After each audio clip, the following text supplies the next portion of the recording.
नाज़रीन आदाब, प्रोग्राम वकील साहब में आपका बहुत इस्तकबाल करते हैं। मैं हूं आपके साथ आपकी मेज़बान हिना ज़ुबैर। नाज़रीन, हमारा ये ख़ास प्रोग्राम वकील साहब आपकी कानूनी उलझनों के हल के लिए है। अगर आप किसी कानूनी पशुपेश पे मुब्तला हैं, किसी कानूनी मसले का हल चाहते हैं, अगर बरसों से आप किसी कानूनी मसले में फंसे हुए हैं, तो हमारा ये प्लेटफॉर्म खास आपके लिए है। आप यहाँ हमें कॉल कर सकते हैं। हमारे साथ मौजूद रहेंगे एक खास लीगल एक्सपर्ट, एक वकील साहब, जो कि आपके सवालों के जवाब देंगे, आपकी मुश्किल को हल करने की कोशिश करेंगे। उसके बाद आप अपने जो मकामी वकील हैं उनसे आप राब्ता करेंगे, मकामी तौर पर आप अपने वकील से बात करेंगे और उसके बाद आप कोई कानूनी कार्रवाई कर सकते हैं। यहाँ से आपको हमारे वकील साहब मशवरा ज़रूर दे सकते हैं। जब आप हमें कॉल करें, बराए मेहरबानी अपने टीवी की आवाज़ बिल्कुल बंद कर दें ताकि आपकी बात हमारे वकील साहब तक आसानी से पहुंच जाए। जो सवाल आप करना चाहते हैं कानूनी मसले से रिलेटेड, कानूनी मसले के ताल्लुक से, उसके लिए सबसे पहले आपको यही करना है कि पहले आप अपना सवाल अगर एक फ्रेम बना लेंगे कि हम ये पूछना चाहते हैं, अहम मसला क्या है, तो आपको ही आपका सवाल जो है उसका जवाब मिलने में आसानी होगी। टीवी की आवाज़ बंद रखिए, अपने फ़ोन का वॉल्यूम थोड़ा सा बढ़ा दीजिए ताकि आपकी बात हम तक पहुंच जाए। तो चलिए, इन तमाम खास बातों के साथ हम अपने इस प्रोग्राम की शुरुआत करेंगे। हमारे साथ आज मौजूद हैं जाने पहचाने वकील, सुप्रीम कोर्ट के मशहूर मारूफ वकील एडवोकेट अश्वनी दुबे जी। अश्वनी जी, बहुत आपका वेलकम करना चाहेंगे अपने खास प्रोग्राम वकील साहब में।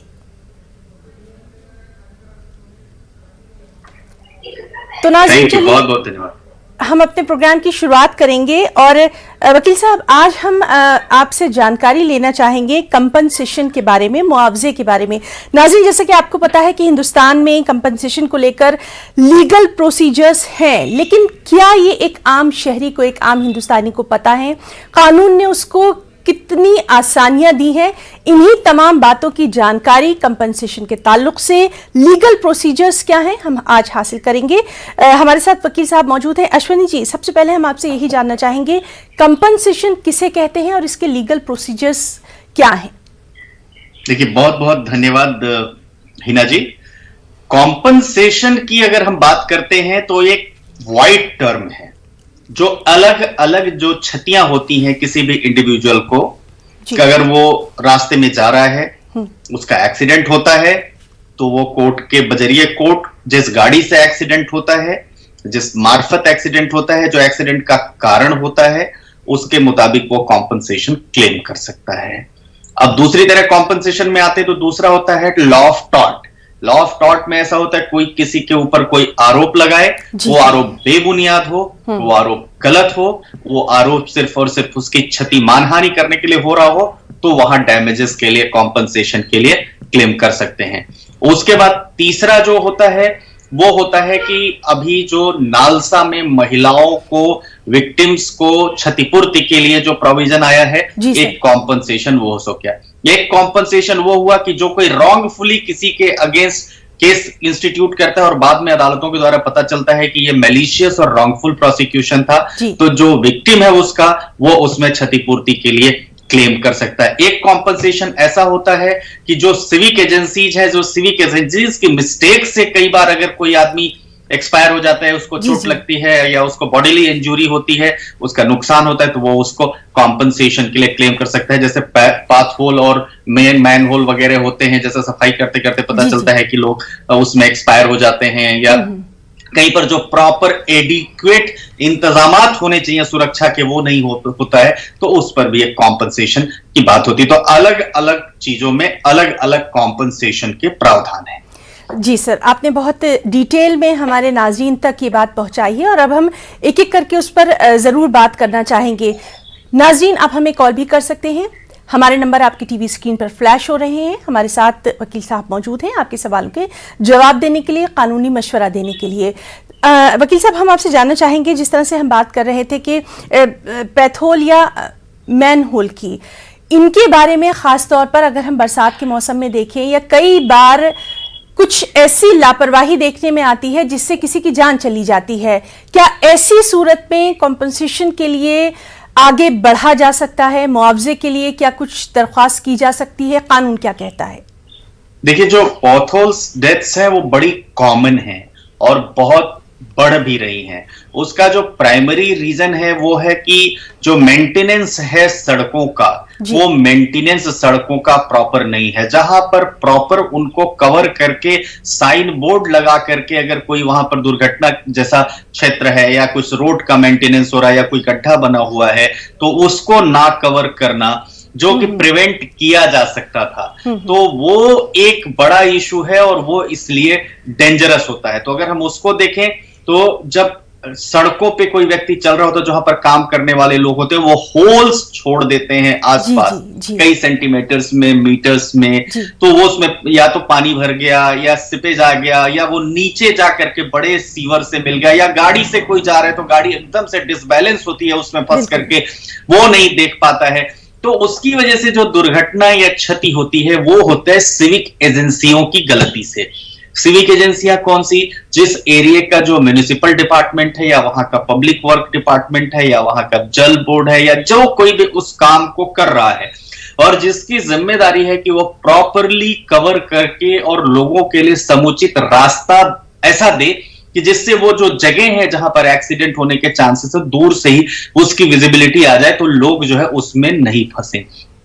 तो होता क्या है कि वो जो सिविक एजेंसी में काम करने वाले लोग होते हैं वो बड़ी लापरवाही से चीजों को छोड़ते। कोई आदमी सड़क पर चलते चलते अगर उसमें फंसता है, गिरता है, उसको चोट लगती है तो एक तो वो कॉम्पनसेशन हो गया, तो जिसके लिए वो हो गया कि ये मेंटेनेंस डिपार्टमेंट की या जो गवर्नमेंट डिपार्टमेंट है उसकी मिस्टेक है, क्योंकि आम आदमी का राइट होता है एक स्मूथली और साफ सुथरी सड़क पर चलने का, उसके लिए वो टैक्सेस देता है। लेकिन वो वहां पर जो एजेंसीज हैं वो एजेंसीज नेग्लिजेंट होती हैं, तो वो उसके लिए बाद में कॉम्पनसेशन अलग अलग प्रोविजंस में अलग अलग चीजें हैं वो क्लेम कर सकता है। इसमें बड़ी सारी लैंडमार्क जजमेंट भी है सुप्रीम कोर्ट की भी और हाई कोर्ट की भी।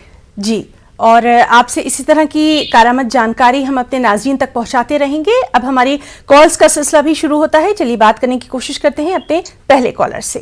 हेलो हेलो हेलो जी सर, आपने कहां से कॉल किया? अपना नाम बताइए, जगह का नाम और सवाल करिए। जी, मेरा नाम शाहिद है और मैं गुजरात बनासकांठा से बोल रहा हूँ। जी शाहिद जी।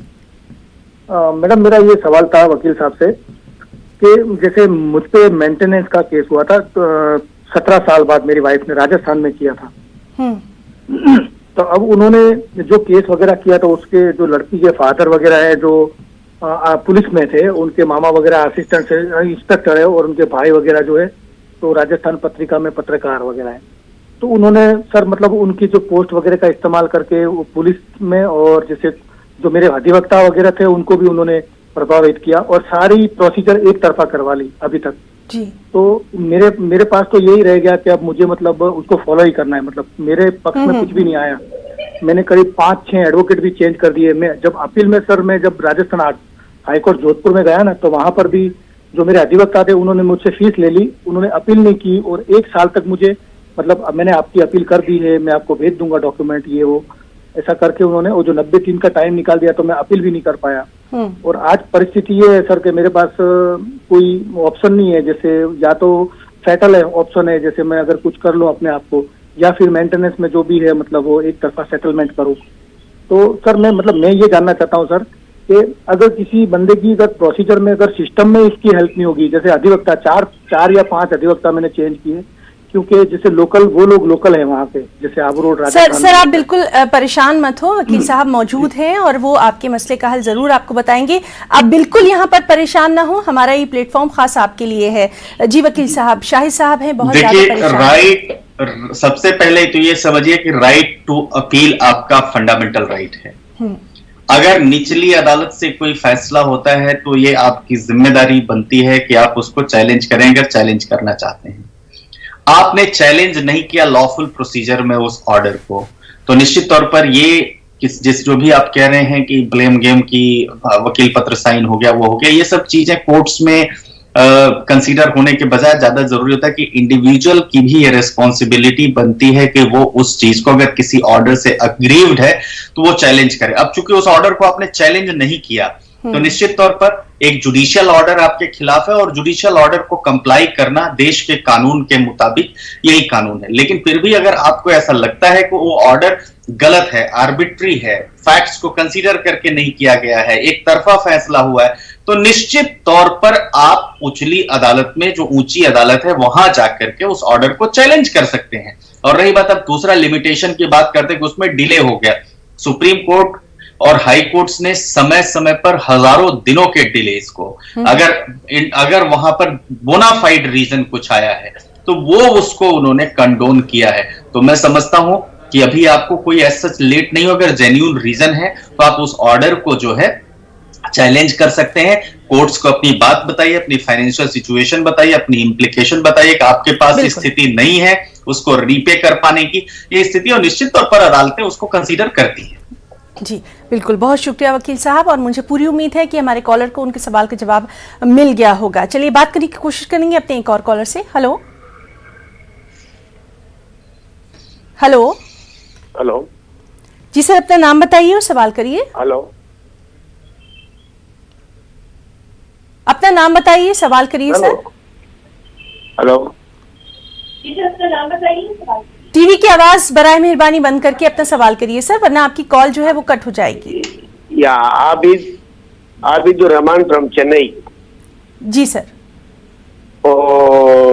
मेरा फादर इल्ला मदर इल्ला दोनों गुजर गए जी। मेरी वाइफ आकर बड़ी बेटी है,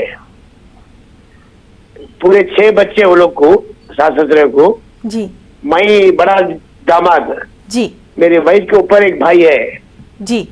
उसे और मेरी वाइफ को दोनों को नहीं मिला जायदाद, हक नहीं मिला। नंबर 3, नंबर 4, नंबर 5, नंबर 6 ये लोग को हमारे सास ससुरे लिख के दे डाले।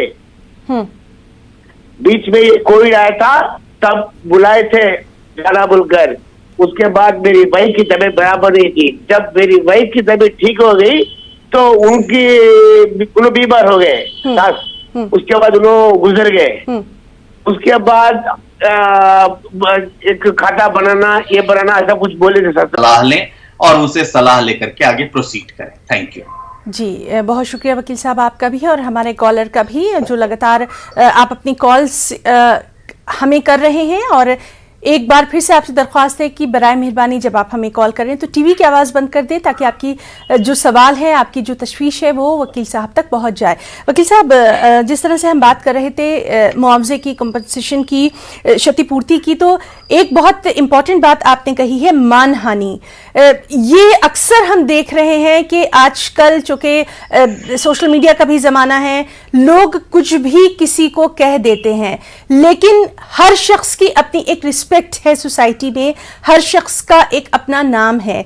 क्या मानहानि के लिए भी इस तरह के कुछ प्रोविजंस हैं जिससे हम आगे बढ़ सकते हैं, कानून का सहारा ले सकते हैं? आप इसको बेहतर तरीके से बता सकते हैं सर। देखिए, बिना तथ्यों को जाने, बिना तथ्यों को समझे, बिना उसमें सच्चाई हुए, झूठे तथ्यों के आधार पर, किसी फेक वस्तु के आधार पर जी, किसी सुनी सुनाई बात को जिस पर कि कोई जेन्युइनिटी नहीं हो, या कोई स्कैंडलस ऐसा रिमार्क पास करना, स्लैंडर करना, जिससे किसी आम व्यक्ति की मानहानि, उसको समाज में लज्जित होना पड़े, समाज के लोग उस व्यक्ति की जो इमेज है उस इमेज के ऊपर प्रश्न करना शुरू करें, उनकी जो प्रतिष्ठा है उस प्रतिष्ठा के ऊपर उस झूठे आरोप की वजह से शक करना शुरू करें, तो ये मैं समझता हूं कि ये किसी व्यक्ति की व्यक्तिगत क्षति मानी जाएगी और ये मानहानि की श्रेणी में आएगा। अब मानहानि, गलत तथ्यों पर अगर किसी की बेइज्जती करते हैं, उसके प्रतिष्ठा को नुकसान पहुंचाते हैं, या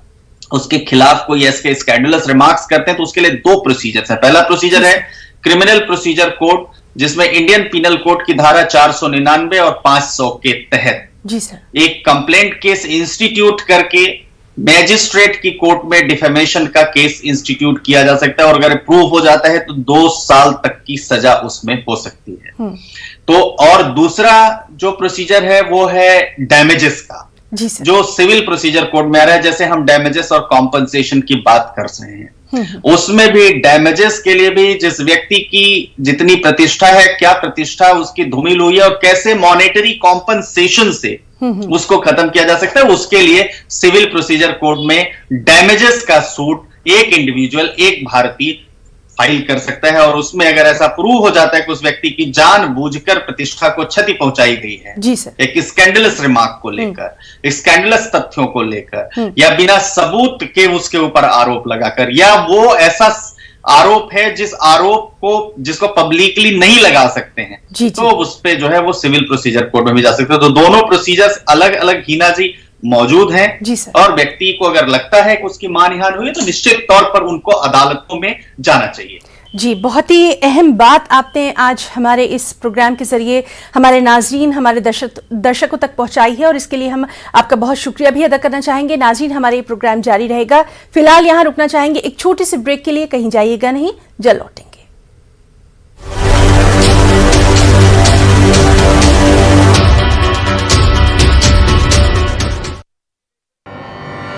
न्यूज़ 18 उर्दू ऑनलाइन मुशायरा स्पेशल।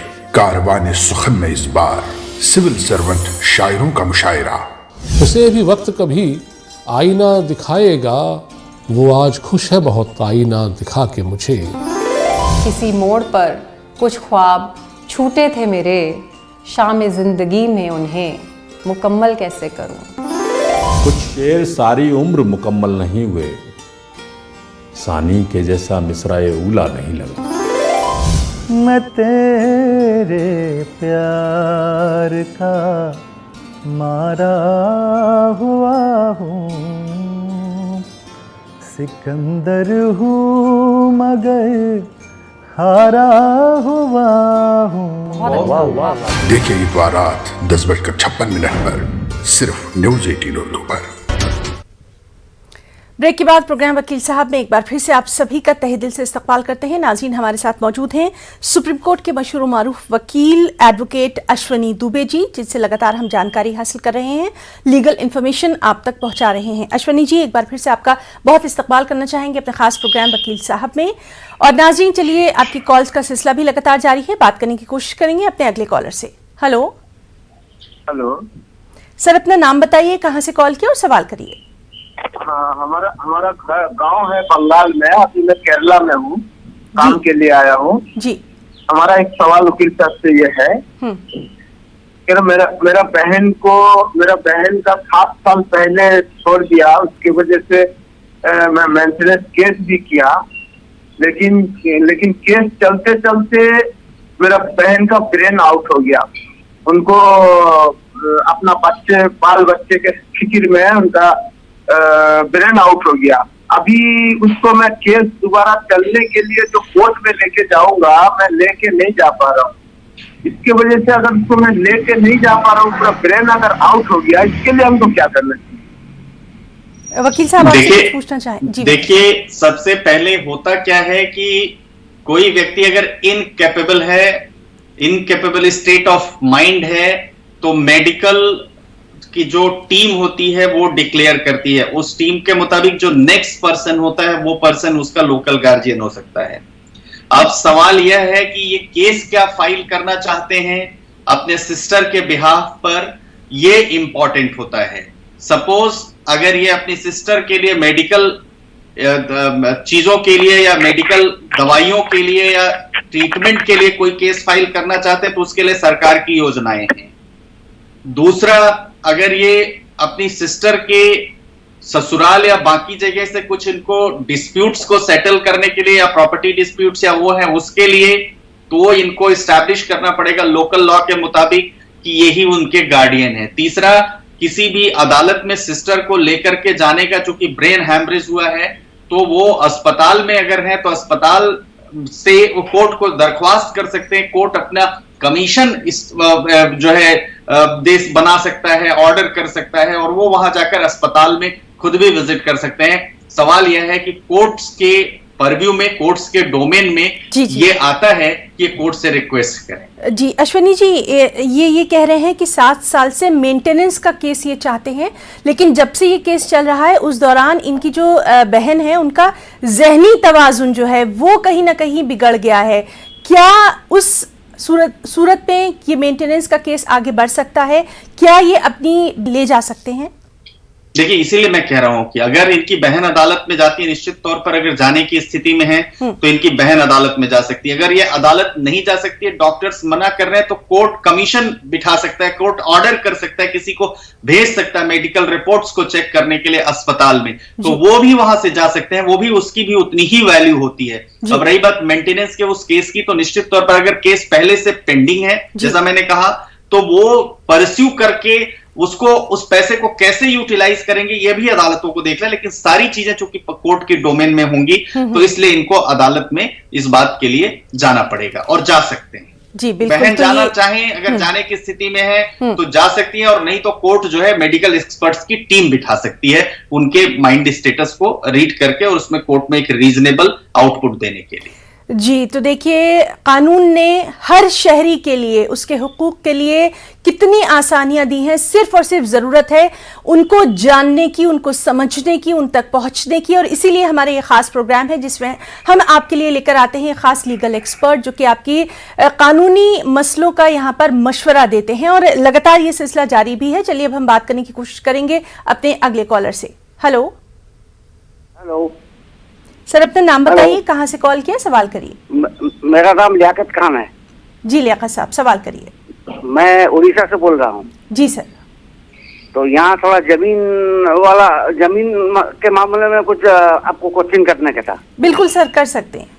अच्छा, यहाँ होता क्या है, जो जमीन वाला जो प्रॉपर्टी होता है जी, यहाँ तहतल मस्जिद बोल के एक वार्ड आता है कि वो जमीन जो है तहतल मस्जिद में चले गया है, और उसका मार्फतदार XYZ कोई भी है, तो उस जमीन को अगर कोई खरीदा है तो वो जो खरीदने वाला जो उसका यहाँ कवाला बोला जाता है, जो दलील बनता है, तो उसके पास दलील है, कवाला मतलब वो बेचा है, ये खरीदा है, उसका दलील है, तो दलील के बाद एक तो म्यूटेशन करके पट्टा निकालना पड़ता है। सर सवाल करिए, क्या जानना चाहते हैं? मैं जानना ये चाहता हूँ, वो दलील के हिसाब से जमीन हम खरीदे हैं, अगला जो बेचा है उसका भतीजा क्या किया है, उसको म्यूटेशन करके उसका पट्टा निकाल लिया है।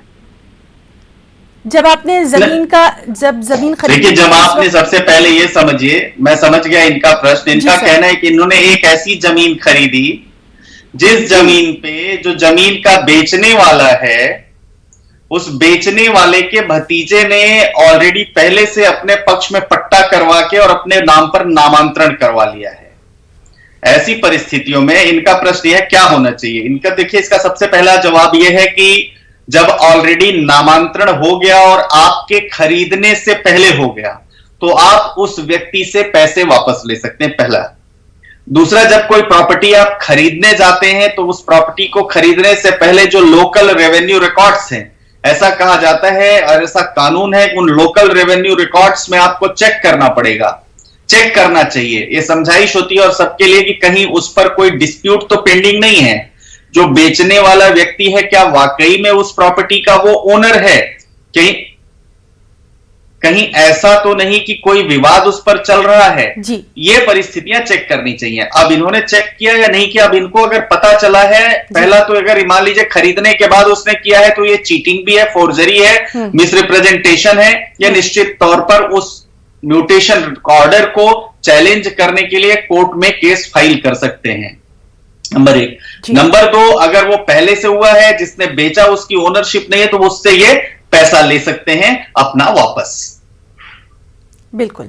तो बहुत शुक्रिया हमें कॉल करने के लिए, और वकील साहब आपका भी बहुत शुक्रिया, लगातार आपसे हम अहम जानकारी अपने नाज़रीन तक पहुंचा रहे हैं। सर, हम आपसे ये भी जानना चाहेंगे विक्टिम कंपनसेशन क्या है, क्योंकि कई बार हमने देखा है कि किसी केस में किसी को फंसा दिया जाता है, उसमें उनको जहनी तौर पर भी काफ़ी परेशानियों का सामना करना पड़ता है, काफ़ी दिक्कतें आती हैं।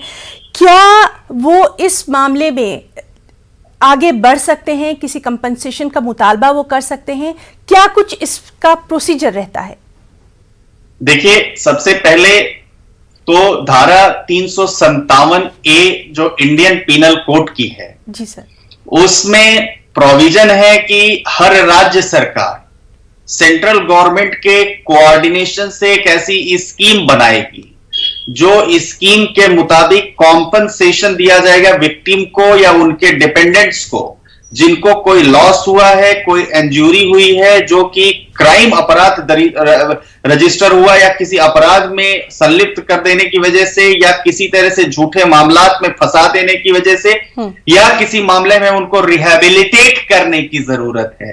तो पहला तो प्रोसीजर 357 में यह हो गया कि वो जो है स्टेट गवर्नमेंट में स्कीम बनाने का प्रोविजन है। दूसरा यह है कि ऐसी परिस्थितियों में जो डिस्ट्रिक्ट लीगल सर्विसेज अथॉरिटी या स्टेट लीगल सर्विसेज अथॉरिटी है जी, वो जब कभी भी ऐसी कोई परिस्थिति आएगी तो उसमें क्वांटम कॉम्पनसेशन का उस स्कीम के तहत क्या होगा वो डिसाइड करते, क्योंकि ये थोड़ा सा टीडियस भी है, आसान है, आसान इतना भी नहीं है, इसलिए इसमें अदालतों की रिकमेंडेशन भी चाहिए होती। तीसरा, अगर ट्रायल कोर्ट को ऐसा लगता है, सेटिस्फाइड है कि जो कॉम्पनसेशन है वो एडिक्वेट नहीं है, तो वो एक्विटल और डिस्चार्ज के समय उस समय जैसे उनको रिहेबिलिटेट करने की जरूरत है तो वो कॉम्पनसेशन की रिकमेंडेशन कर सकते हैं।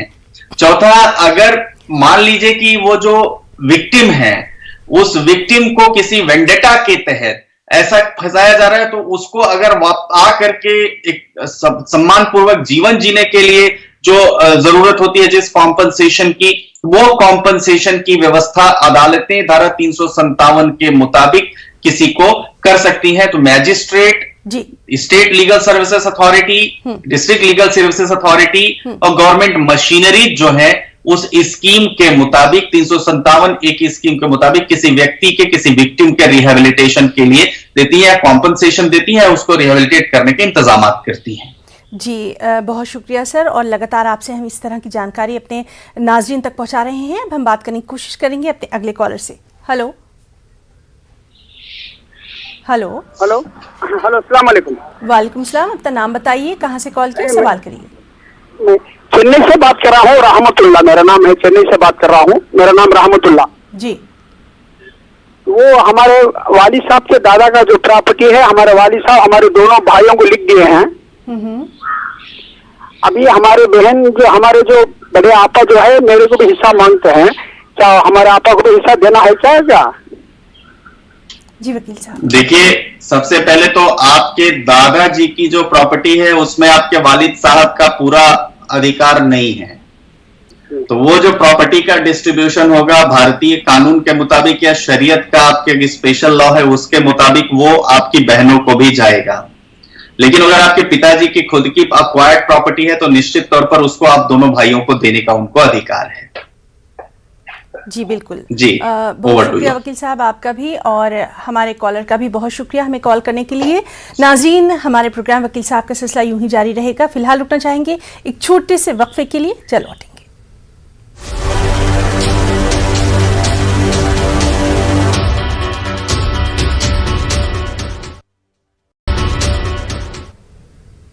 तो ब्रेक के बाद प्रोग्राम वकील साहब में एक बार फिर से आप सभी का तहे दिल से इस्तकबाल करते हैं। नाज़रीन, हमारे साथ मौजूद हैं सुप्रीम कोर्ट के मशहूर वकील एडवोकेट अश्वनी दुबे जी, जिनसे लगातार हम आपके कानूनी मसलों के बारे में राय मशवरा हासिल कर रहे हैं।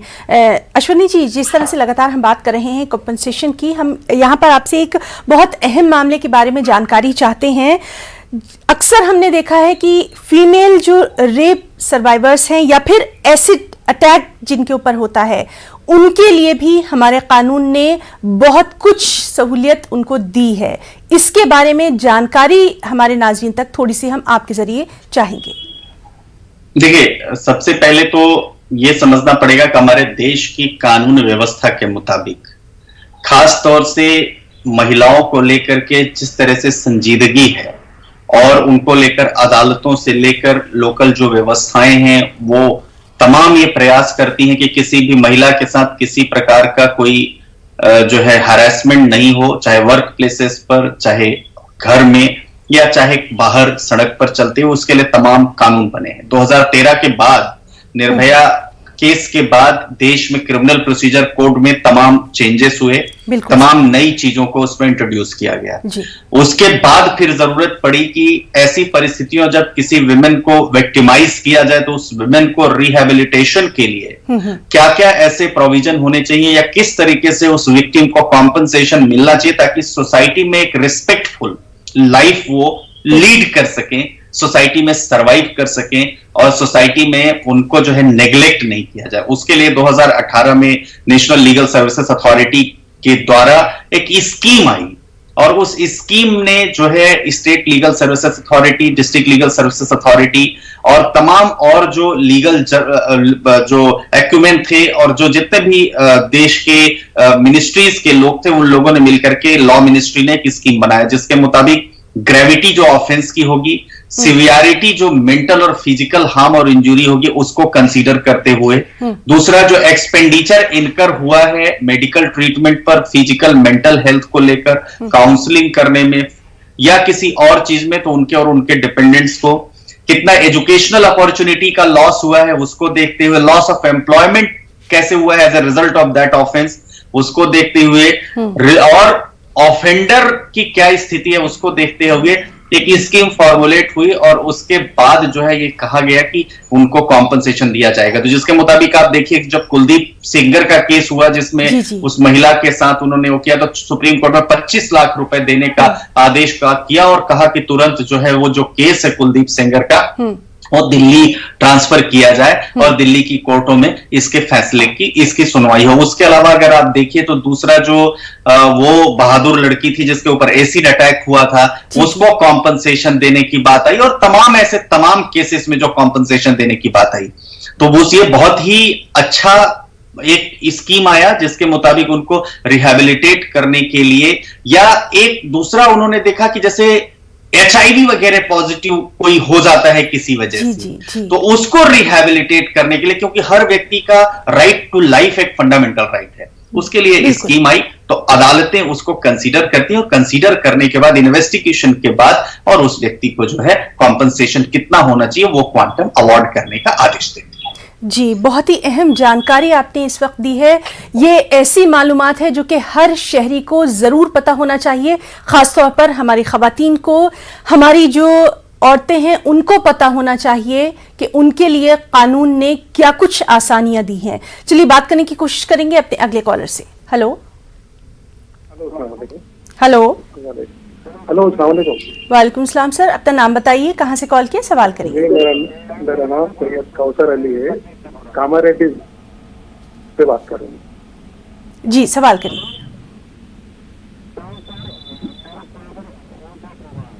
हेलो, सवाल करिए सर। सर अगर कोई हम पर झूठा इल्जाम लगाए कि भाई ये लोग ऐसे जादू करा रहे वो करा रहे बोल के अपने मफाद के वास्ते अगर किसी को करा रहे तो हम उनके ऊपर कैसा जो है सो झूठा इल्जाम बोल के साबित कराना और जैसे उसको कैसा डिफॉर्मेशन होगा बारी लेखना में मुतासिर होते ना सर, तो उसको कैसा हम जैसे उसको डिफेंस करना थोड़ा वो। जी जी बिल्कुल बिल्कुल, बहुत शुक्रिया हमें कॉल करने के लिए। जी अश्विनी जी, उसी जी एक बार प्रश्न आप दोबारा रिपीट करेंगे क्या? उनका ऑडियो बहुत लो था। जी, वो ये कह रहे हैं कि अगर कोई इनके ऊपर झूठा इल्जाम लगाता है, इनके ऊपर और इनके घर वालों के ऊपर कि ये काला जादू करते हैं, इस तरह से कह के इनको डिफेम करता है, तब कानून क्या कहता है? क्या ये कुछ मदद ले सकते हैं कानून की? देखिए, भारत की न्यायिक व्यवस्था में काला जादू, ब्लैक मैजिक, ये सब चीजें जो है प्रोहिबिटेड हैं, नहीं है। इन परिस्थितियों में इनके ऊपर कोई आरोप लगाता है तो ये अदालत में इनकी मानहानि की श्रेणी में आएगा, डिफेमेशन की श्रेणी में आएगा। ये निश्चित तौर पर वहां पर कितनी इनकी मानहानि हुई है उसके मुताबिक, जैसा हम लोगों ने शुरू में डिस्कशन किया कि अगर ये क्रिमिनल केस के लिए जाते हैं तो क्रिमिनल प्रोसीजर कोड में, और सिविल केस के लिए जाते हैं तो सिविल प्रोसीजर कोड में रिकवरी के जो प्रोविजंस हैं उन रिकवरी के मुताबिक डैमेजेस का सूट फाइल कर सकते हैं, क्रिमिनल प्रोसीजर कोड में सजा दिलवाने का केस फाइल कर सकते हैं। तीसरा, अगर इनको लगता है कि लगातार उस स्लेंडर से, उस स्कैंडलस रिमार्क से या इनके ऊपर जो आरोप लगाए जा रहे हैं उससे इनकी क्षति हो रही है तो, और लगातार वो व्यक्ति कंटिन्यूअसली वो करता जा रहा है झूठ मानते हो, तो अदालतों में इंजंक्शन की सूट फाइल कर सकते हैं कि उसको रोका जाए, उसको डायरेक्शन दिया जाए, क्योंकि हमारा जो व्यक्तिगत सोसाइटी में डिग्निटी के साथ रहने का जो राइट है उस राइट को वो वायलेट कर रहा है और लगातार ये बातें करता जा रहा है। तो मैं समझता हूं कि अदालतों को अगर लगता है तो अदालतें उस व्यक्ति को एक पर्टिकुलर किस तरीके के स्टेटमेंट इनके खिलाफ दे रहा है, उसको प्रोहिबिट भी कर सकती, तुम इस तरह की बातें नहीं करो। अगर नहीं मानता है तो निश्चित तौर पर वो 39(2) का एक इंजंक्शन अगर इनको मिल जाता है तो उसका वायलेशन भी माना जाएगा और उसको पनिशमेंट भी होगी। ये सारे इनके पास प्रावधान अवेलेबल हैं, ये अदालतों में जा सकते हैं। देश की अदालतें बहुत निष्पक्ष होकर के कार्य करती हैं और निश्चित तौर पर इनके बात में दम हुआ तो इनको जो है वो निश्चित तौर पर न्याय मिलेगा। लेकिन यह है कि एक लोकल वकील साहब की सलाह ये जरूर लें। जी बिल्कुल, और हम लगातार अपने नाज़रीन से यही कह रहे हैं कि हमारा ये प्लेटफॉर्म आपकी जानकारी के लिए है। हमारे साथ जो खास लीगल एक्सपर्ट रहते हैं वो आपको मशवरा दे सकते हैं, उसके बाद आप मकामी तौर पर लोकल अपने जो भी आपके वकील हैं उनसे राब्ता करके अपनी कानूनी कार्रवाई कर सकते हैं। यहाँ से आपको मशवरा मिल सकता है। बात करने की कोशिश करेंगे अपने एक और कॉलर से। हेलो, अस्सलाम वालेकुम जी, अपना नाम बताइए, कहाँ से कॉल किया, सवाल करिए सर। सर मैडम जी सवाल करिए। हेलो, मैं गुलाम सिंह बोल रहा है कश्मीर से सर। सवाल करिए। मेरा ये फादर के खेत है, उसमें डेढ़ हो गया, मगर उसने खरीद लिया, 2 भाई ने अपने नाम ये कर दिया। बाद में जो है मेरा हिस्सा बोलता है आपका हिस्सा है। आज 20 साल हो गए, 20 साल के बाद आज बोलता है हमारा भी हिस्सा है 2 भाई को। तो मगर उसने लिया, अपने लैंड उसने लिया, आज उसके मगर नाम कागज उसकी किसी को 2 भाई के नाम पर है।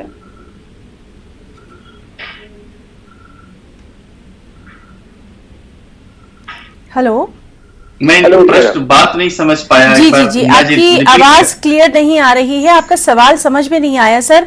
क्या किसी जायदाद के बारे में, प्रॉपर्टी के बारे में आप जानना चाहते हैं? मैंने बोल रहा है, मैं हम मतलब एक जगह हम बाबा ने फादर ने जमीन दे दिया, दूसरी जगह हम लेगा खरीद से। उसके बाद वो 2 भाई मेरा है, वो मतलब पढ़ा लिखा आदमी है, उसने लिखा वो जमीन जो लिया उसने अपने नाम कर दिया। बाद में बोला मैंने शोर है अपने नाम क्यों कर दिया, बोल रहा है आप इसका आपका हिस्सा है। आज 20 साल के बाद बोल रहा है सर मैडम ये हमारा भी हिस्सा है। बहुत शुक्रिया हमें कॉल करने के लिए। जी, किसी ज़मीन की बात कर रहे थे कि जब ज़मीन ली उस वक्त उनके 2 भाइयों ने उस पर कब्जा कर लिया। अब 20 साल के बाद वो कह रहे हैं कि आपका इस पर कोई हक नहीं है। तो कहीं ना कहीं जिस तरह से हम सर बात कर रहे हैं अश्विनी जी के, बहुत अरसा लग जाता है हमें ये फैसला करने में कि क्या हमें कानूनी मदद लेना चाहिए या फिर नहीं लेना चाहिए। ज़मीन का मामला है, इतना अरसा गुजर चुका है, क्या ये कर सकते हैं? देखिए, 2 बातें हिना जी बहुत जरूरी होती हैं किसी भी प्रॉपर्टी में। एक होता है टाइटल। अगर टाइटल क्लियर है, टाइटल का मतलब कि जो ये कह रहे हैं कि जमीन हमने लिया 20 वर्ष पूर्व, तो जमीन अगर इन्होंने लिया तो कब्जा किसी ने भी किया हो, वो जमीन इनकी भी रहेगी, इनकी ही रहेगी। खासतौर से जो रिकॉर्ड्स हैं, रेवेन्यू रिकॉर्ड्स हैं, वो रेवेन्यू रिकॉर्ड्स में पहला तो एक ये है। अब दूसरा, इसके बाद जब हम बात करते हैं कि इनके भाइयों ने लिया, तो ये देखना पड़ेगा कि क्या वो जमीन भाइयों के भी नाम पर खरीदी गई या वो जमीन इंडिविजुअली इन्होंने अपने नाम पर लिया। और अगर इन्होंने इंडिविजुअली अपने नाम पर लिया और उस पर इनका नाम अभी भी है तो इसमें कोई दिक्कत नहीं है। अदालतों में जाकर के अभी भी ओनर है तो रिकवरी ऑफ पोजीशन का मुकदमा फाइल कर सकते हैं, इसमें कोई रोक नहीं सकता है इनको। दूसरा, क्रिमिनल प्रोसीजर कोड में भी ट्रेसपासिंग का मुकदमा बनता है। कोई उसके जमीन पर, संपत्ति पर अगर दूसरा व्यक्ति जाकर के कब्जा करने की कोशिश करता है उसकी परमिशन के बिना। लेकिन ये 20 वर्षों का जो समय निकला है उससे एक सेटल्ड पोजीशन उनके फेवर में है, तो उनके पास भी निश्चित तौर पर वो क्या कर रहे हैं, क्या क्या डॉक्यूमेंट्स हैं, ये देखना पड़ेगा। फिलहाल इनको ऐसी स्थिति में यही सलाह दी जा सकती है। बाकी वहां लोकल एडवोकेट्स को कागज दिखा करके और लोकल वकील साहब से ये डिस्कशन कर लें, इस मसले पर वार्ता कर लें। जी बिल्कुल, आपका भी शुक्रिया और हमें कॉल करने के लिए हमारे कॉलर का भी शुक्रिया। चलिए बात करने की कोशिश करेंगे एक और कॉलर से। हेलो हेलो, अस्सलाम वालेकुम। हेलो, वालेकुम सलाम। गवर्नमेंट से पट्टा मिला था, अलॉटमेंट हो गया था। आप पहले अपना नाम बताइए, कहां से आपने कॉल किया और फिर सवाल करिए। हाँ, रहमत निसा है, चादरघाट के सिटी मॉडल कनेल है चुमई। सवाल करिए। हाँ, तो मेरे को गवर्नमेंट से पट्टा मिला था यूसुफगढ़ में, बोराबंडा। बोराबंडे में पट्टा मिल गया, पीसी मिला, सब मिला। बाद में जो सो ऊपर जाओ बोले तो ऊपर नहीं जाती मोली माई। बाद में बना के देते हुए बोले अभी तक कुछ भी नहीं दे रहे मेरे को, ना बात बता रहे। ये आपको जो मिला था ये हुकूमत की तरफ से मिला था, गवर्नमेंट की तरफ से आपको मिला था? हुकूमत की तरफ से और उसमें 60-70 रुपए खर्चा भी करके दी, चिट्ठियां उठा के लोगों से कर्जा वो ये लेके करके भी दी। मैं पैसे बनाना पड़ता, वो पैसे देना पड़ता, उसमें पासबुक बनाने का है बोल तो उसमें गवर्नमेंट से घर बनाते आपको बोले तो अच्छी बात है बोल के पैसे भी दी मैं उनको। जी अश्विनी जी हैदराबाद से इन्होंने, जी बिल्कुल, वकील साहब मौजूद हैं, हम उनसे सवाल कर रहे हैं। अश्विनी जी हैदराबाद से इन्होंने खातून ने हमें कॉल किया है और गवर्नमेंट की तरफ से इन्हें पट्टा मिला लेकिन अभी तक इन्हें वो इनके हासिल नहीं हो पाया है, अब ये क्या करें? रिट पिटीशन फाइल करें हाईकोर्ट में और अगर इनके पास उसका पट्टा अलॉटमेंट का, प्रॉपर्टी अलॉटमेंट का पेपर आ गया है तो कहें कि इतने दिनों के बाद भी अथॉरिटीज ने अभी हमें नहीं दिया है, इस पर जो पोजीशन नहीं दिया है, पोजीशन के लिए अपना जिनका एक्स्ट्रा ऑर्डिनरी कॉन्स्टिट्यूशनल राइट है उसको चैलेंज कर सकती हैं, उसको इन्वोक कर सकती हैं और हाईकोर्ट में जाकर रिट पिटीशन की गुहार लगा सकती हैं। निश्चित तौर पर वहां पर हाईकोर्ट इनके फेवर में फैसला करेगा। जी बहुत शुक्रिया वकील साहब आपका भी और हमें कॉल करने के लिए, हमारे कॉलर का भी। अब यहां पर रुकना चाहेंगे एक छोटे से ब्रेक के लिए, कहीं जाइएगा नहीं, चल लौटेंगे।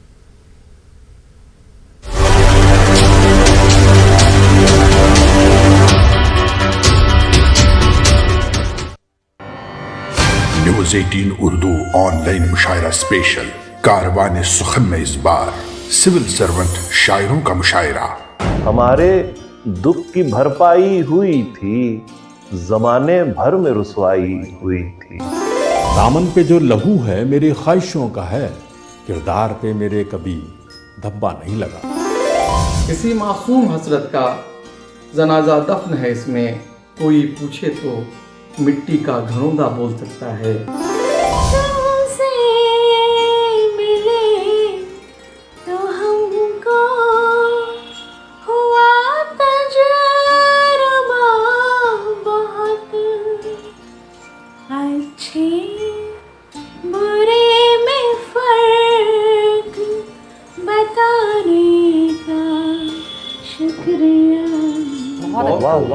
देखिए इतवार रात 10:56 पर सिर्फ न्यूज 18 उर्दू पर।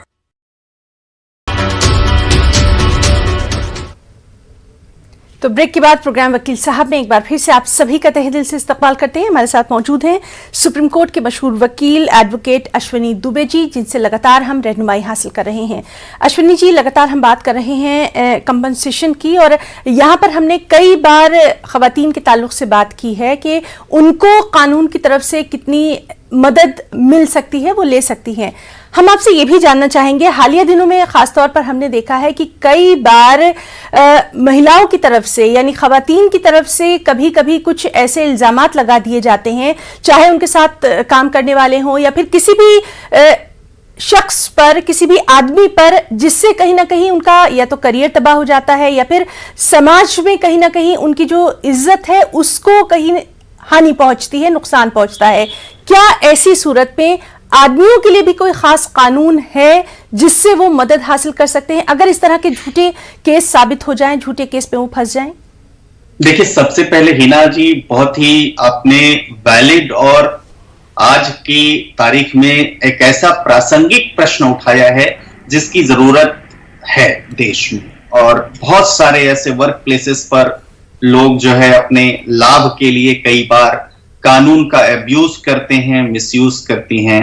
खासतौर से अगर हम देखें, जैसे रोहतक गर्ल्स की हम बात करें तो रोहतक में एक युवा नौजवान के ऊपर वो जो उस लड़की ने आरोप लगाया, बाद में उसको अवार्ड मिला कि ये झांसी की रानी है और ऐसा है, और बाद में पता चलता है कि ट्रायल कोर्ट ने, सेशंस कोर्ट ने, हाई कोर्ट ने, सबने उसको माना कि ये गलत था, गलत झूठा केस दर्ज किया गया। दूसरा, लखनऊ में एक टैक्सी वाले के वो जिस तरह से वो एक वीडियो जो फुटेज आया, उस फुटेज के मुताबिक जो मारपीट हो रही थी, उस प्रश्न को देखे समय समय पर हम देखते हैं वर्क प्लेसेस पर कई बार लोगों के ऊपर उनके लाभ की पूर्ति नहीं होती तो कई बार केसेस जो है झूठे भी रजिस्टर हो जाते, कई बार सही भी होते हैं।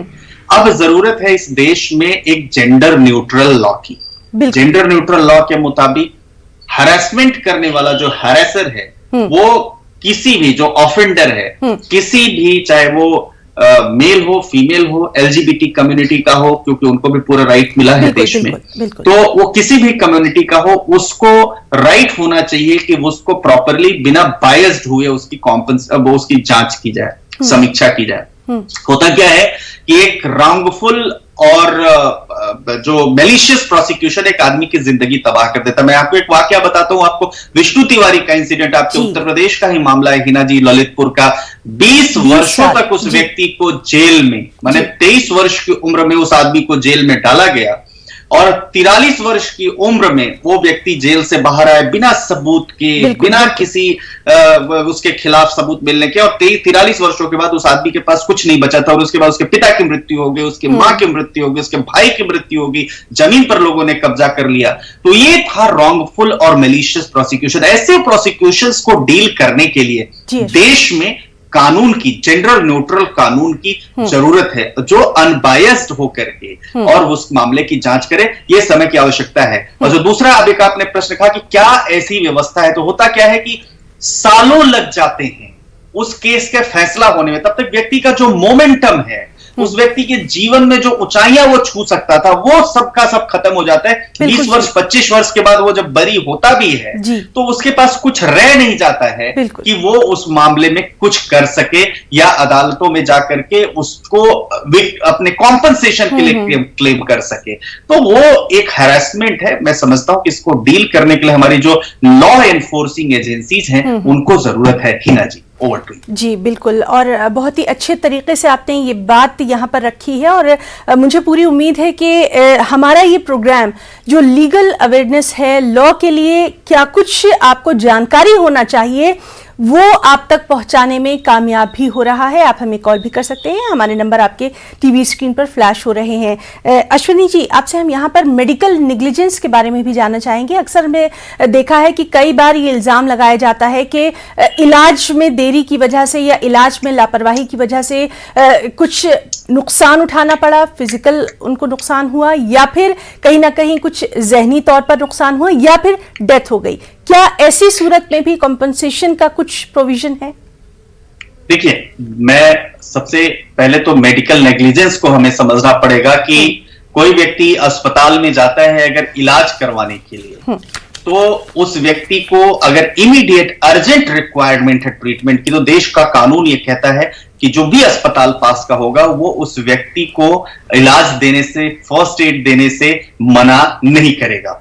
दूसरा, अगर कोई व्यक्ति इलाज करवाने जाता है, मान लीजिए पथरी का ऑपरेशन करवाने जाता है और पथरी के बजाय उसका ऑपरेशन किसी और चीज का कर दिया जाता है, ये मेडिकल नेग्लिजेंस की श्रेणी में आएगा। तीसरा, जब कोई व्यक्ति ऑपरेशन करवाने तो कैंची छूट जाती है, कई बार टॉवल के टुकड़े छूट जाते हैं, कई बार आप देखिए ये नेग्लिजेंस के केसेस आते हैं। चौथा, जरूरत है अगर सर दर्द की तो दवाई पेट दर्द की दी जाती है और उसके बाद जो उसके कॉन्सिक्वेंसेस होते हैं, ये मेडिकल नेग्लिजेंस के केसेस आते हैं। इसमें क्रिमिनल प्रोसीजर कोड में अगर मान लीजिए किसी की डेथ हो जाती है तो 304B के तहत मुकदमा पंजीबद्ध होता है, मर्डर नॉट कल्पेबल होमिसाइड का, कि जिसमें गैर इरादतन हत्या माना जाएगा।